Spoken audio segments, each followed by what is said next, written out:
What wrist should you wear your watch on? I'm the world's most famous Swiss watchmaker, here to answer the most important question in watchmaking. Is it right or is it left? The two most important factors for me are if you're left or right-handed, whether you're wearing a manually wound mechanical watch, if you're wearing an automatic powered watch, or if you're wearing a quartz battery powered watch. So let's get into that further.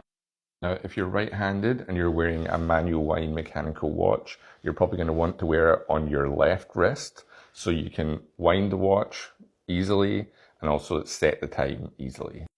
This next one might seem a bit counterintuitive, but I'll explain further.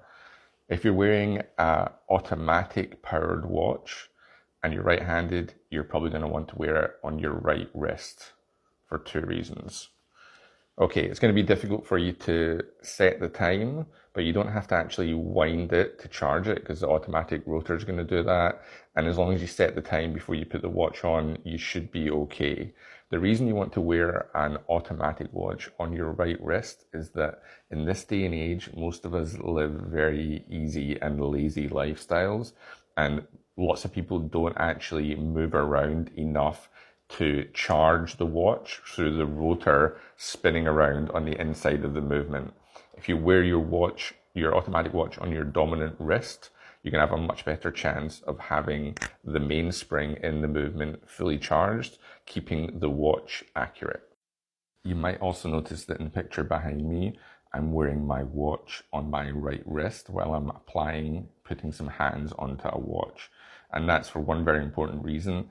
If I'm doing tasks that require manual dexterity, I don't like the possibility of the crown digging into the back of my hand while I'm moving my hands around. So that's why I don't have it on my left hand in this instance, because you can see it would be digging into the back of my hand as I'm pushing down the trumpet. That's what that tool's called. So I wore my watch on my right wrist. It's got to be something that works for you. You can't wear a watch if it's uncomfortable. You end up just not wearing it. I don't often say this, but in terms of having the flexibility of wearing a watch on either your left or right wrist, it's probably best if you're wearing a quartz battery powered or solar movement in this instance. You don't have to set the time more than once a year. You don't have to wind it manually, so you don't have to get access into the crown, and you don't have to worry about your hand moving about enough to charge the mainspring and power the watch. So in this instance, the quartz watch reigns supreme. So in conclusion, I guess there's more three things than two. Are you left or right-handed? What kind of movement does the watch have? How is it powered? And what kind of tasks do you have to do while wearing the watch? Did this create more questions than it did answers? Let me know in the comments. Hopefully I've maybe helped some of you out. This is definitely a more educational video than I'm used to normally doing, where it gets a bit more into me just generally abusing new watch releases. To my amazing and wonderful army of loyal subscribers, thank you so much. I'm actually going to the Australian Open tennis tomorrow, where I'm going to try and sneak into the Rolex lounge, so I'll let you know how that goes.